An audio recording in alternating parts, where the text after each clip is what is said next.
Hello there! Are you excited to learn about two of the most significant literatures in the world today? Well then, let's travel to Europe and start our adventure in discovering these literary pieces.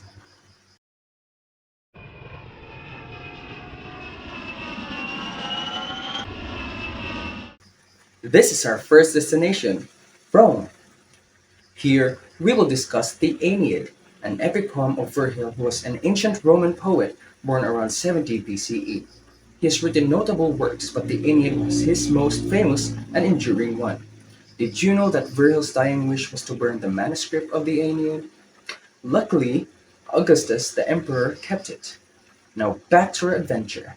The poem describes the adventures of the main character, Aeneas, as he travels with his troop, the Trojans, on a quest to reach Italy so that they can build a city after their own city, Troy, was destroyed by the Greeks. This all happened when they were deceived upon receiving a giant wooden horse that was filled with Greek soldiers inside. Along his journey, Aeneas faces numerous challenges, but none of them can prevent him from reaching his fate. Even love could not hold him back from his desire, as he left his lover, Dido, the queen of Carthage, after the gods reminded him about the purpose of his quest, leaving the dismayed queen to kill herself with his sword. In the latter end, Aeneas successfully establishes a new city for his men after killing Turnus, a prince of the Rutulian tribe who wanted to conquer the Trojans. Learning about the poem, it is written in dactylic hexameter, a type of hexameter, a line or rhythm in poetry with six stressed syllables, used in ancient Greek poetry. Aeneid's theme focuses around the ideas of destiny and fate. These ideas were manifested through Aeneas' determination to establish a new city of their own. Moreover, the Aeneid combines literature with history, having Rome in its context, making it an influential literary work. Now that we're done with the Aeneid by Virgil, let us move forward to our second and final destination, to Greece.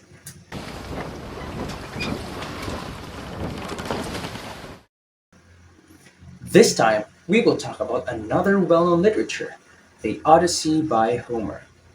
Homer is born around 750 BCE and is one of the most influential authors of all time. His works Iliad and Odyssey are two of the greatest Greek literatures. Are you excited to hear about the Odyssey?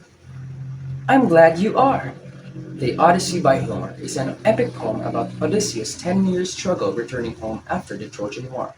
While being trapped in the island of Calypso, the beautiful sea nymph who is possessed by love for Odysseus, the hero's wife Penelope remained faithful to him despite her suitors pillaging the land to court her.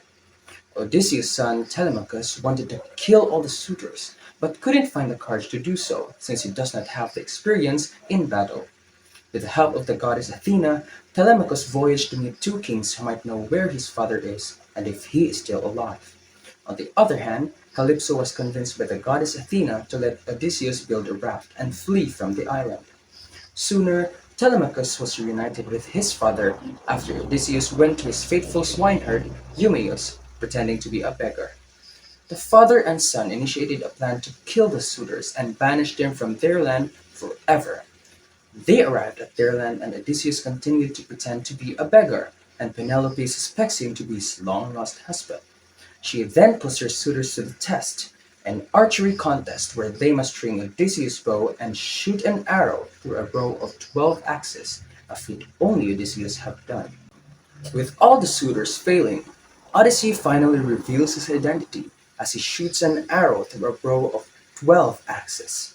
He then kills all the suitors along with his son and faithful soldiers. The epic poem ends with their family reunited and Odysseus visiting his father, who killed the dead suitors' families and puts a stop to the intervention of the gods on their lives. The Odyssey by Homer uses different literary techniques and concepts. It tells about loyalty, honor, conflicts such as man versus God and man versus man. With the intervention of the gods and goddesses, the literary piece influenced the cultural and religious context of ancient Greece, known for their famous Greek mythology. Finally, our trip is over now that we've learned about the two wonderful literary pieces.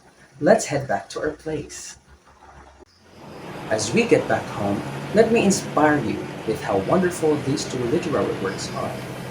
First, They can influence us to appreciate literature with its rich foundation of knowledge through literary techniques, themes, concepts, and devices. Not only that, but these literary works are also interwoven with history and culture, helping us learn about its origin and how it influenced the people today. With these aspects, they become important to everyone, especially those who are learning literature. Oh, here's our stop. Thank you for traveling with me, and I hope that you've learned a lot during our adventure and enjoyed it. Remember that reading is what? Fundamental. Until next time, goodbye.